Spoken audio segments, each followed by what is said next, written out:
नमस्कार, कीर्तीज किचनमध्ये आपल्या सर्वांचे खूप खूप मनापासून स्वागत। आज मी या दुधी भोपळ्यापासून जो पदार्थ बनवणार आहे तो तुम्ही सकाळी नाश्त्यासाठी किंवा रात्रीच्या जेवणासाठी सुद्धा करू शकता।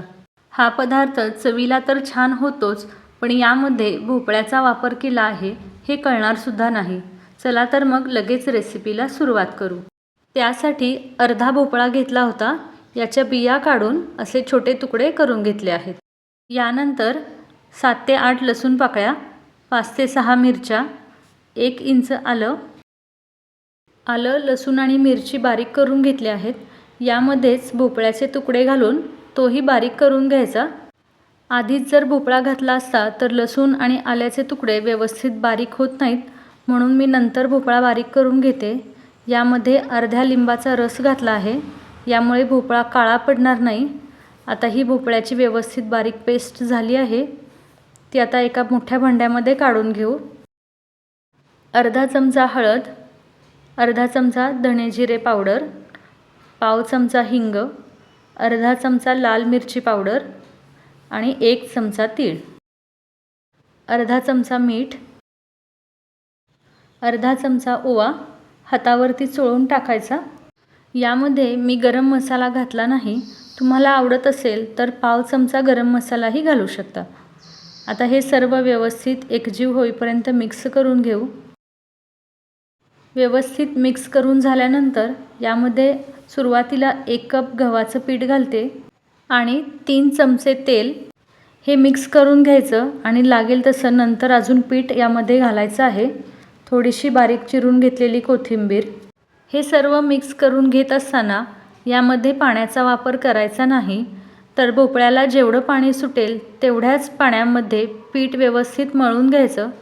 चपातीसाठी जशी कणिक तयार करतो तशी कणिक तयार करून घ्यायची। यासाठी एकूण 1.5 कप गव्हाचं पीठ वापरून मऊ अशी कणिक तयार करून घेतली। आता लगेच फुलके किंवा मुगाचे पापड असतात तेवढ्या आकारामध्ये आपल्याला हे पातळ लाटून घ्यायचे आहेत। पीठ भिजत न ठेवता मी लगेच लाटून घेत आहे। भोपळ्याला पाणी सुटतं त्यामुळे कणिक अशी पातळ होते। ही कणिक थोडीशी चिकट होते, त्यामुळे तेलाचा हात लावून छोटासा गोळा करून घ्यायचा आणि पीठ लावत अशा पद्धतीने पातळ लाटून घ्यायचं। चपाती किंवा फुलके असतात त्यापेक्षा अगदी पातळ लाटून घ्यायचं। मी इथे एक लाटून घेतला आहे, तर मला हे सगळे एकसारख्या आकाराचे करायचे आहेत, म्हणून मी इथं डब्याच्या टोपणाने असे एकसारखे करून घेते। हे भोपळ्याचे थेपले किंवा पराठे तुम्ही प्रवासातही घेऊन जाऊ शकता, अजिबात कडक न होता असेच मऊ राहतात। तर इथे एक तयार करून घेतला आहे, आता ह्या भाजून घेऊ। आता भाजून घेत असताना मीडियम गॅसवरच भाजायचं। अगदी पातळ असतात त्यामुळे जर मोठा गॅस केला तर करपू शकतात। दोन्ही बाजूंनी भाजून घेतल्यानंतर मी इथे तूप लावत आहे। तुपाऐवजी तुम्ही इथे तेल लावलं तरी चालेल। अशा पद्धतीने मी हा थेपला भाजून घेतला आहे। तूप लावल्यानंतर खूप जास्त वेळ भाजायचं नाही, नाहीतर तूप करपते आणि मग चव चांगली लागत नाही।